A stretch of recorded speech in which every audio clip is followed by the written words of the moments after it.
Until I was about 10, we lived in bad neighbours, poor areas. I know it's sort of relative when you say poor, because England is not poor.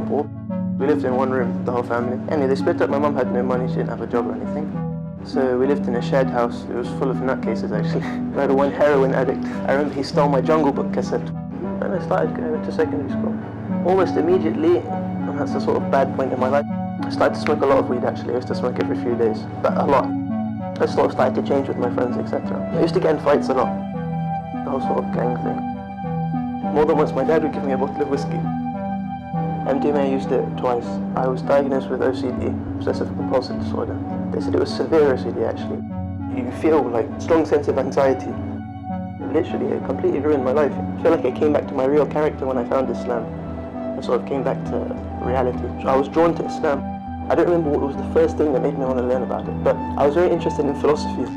Maybe partly because my friends were Muslim. So at this time I was about 17 and I'd really started to practice. I completely lost interest in study. I'd literally be sitting in the lesson, I wouldn't care at all what they say. I'd be thinking about Syria. I used to spend hours on end on YouTube just looking at the atrocities that he was doing in Syria. So I had this initial idea that I had to get rid of Bashar. I thought, okay, what are you going to replace Bashar with? I started to search for an Islamic state. I used to speak to some British people who were in ISIS. I thought genuinely this probably is an Islamic state. I decided the best thing to do is remove Bashar and put these guys in this place. I left school. Within a few months I left. I came to Syria. First off, they put us in a government school that they'd changed into a barrack. At the time my Arabic was a lot worse, but I could understand what they were saying. So I'd translate for the English people. They didn't have translators. I could be teaching them anything. When it came to creed, they really didn't care. Believe what you want, but fight. As long as you fight, it doesn't matter. Why did I leave ISIS? I realized that it was literally just a political movement. You could be Sufi, you could be Ash'ari, you could be from any group, but as long as you fight with them and you support Baghdadi, then it doesn't matter. They twisted it. If you say anything against them, they have a number of ways of dealing with you. They even consider you to be a spy. I was in prison 3 times in ISIS because of openly opposing them. But I genuinely left because I disagreed with them. So when I was in the middle of ISIS, I used to write on Facebook that I was against them. They actually said they were going to kill me. I spent 20 days there. They didn't bring me any evidence.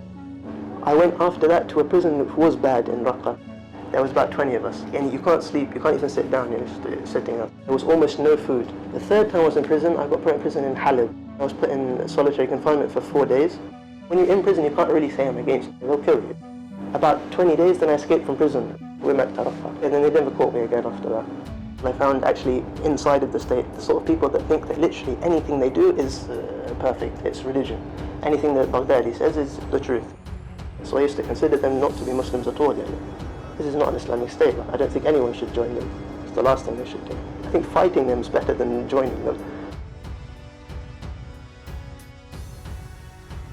I actually consider myself a coward for leaving. I wanted to fight the state, to be honest. They killed the closest people to me. That's not why I should fight them. I think I should fight them based on a sort of moral basis. After 2.5 years, I do want to go home. I know it's not really available as an option, but I want to see my mum at least. I've been saying for the last 2 years, I want to just speak to my mum. I'm not a murderer. I've never killed anyone. I never took anyone as slave. I should probably leave here before dealing with them, because here I'm going more crazy every day. I tried to hang myself twice. They stopped me though, which is appreciated, I suppose. Now I'm a lot better. I don't try and kill myself, but as far as the going crazy thing, it's getting more and more.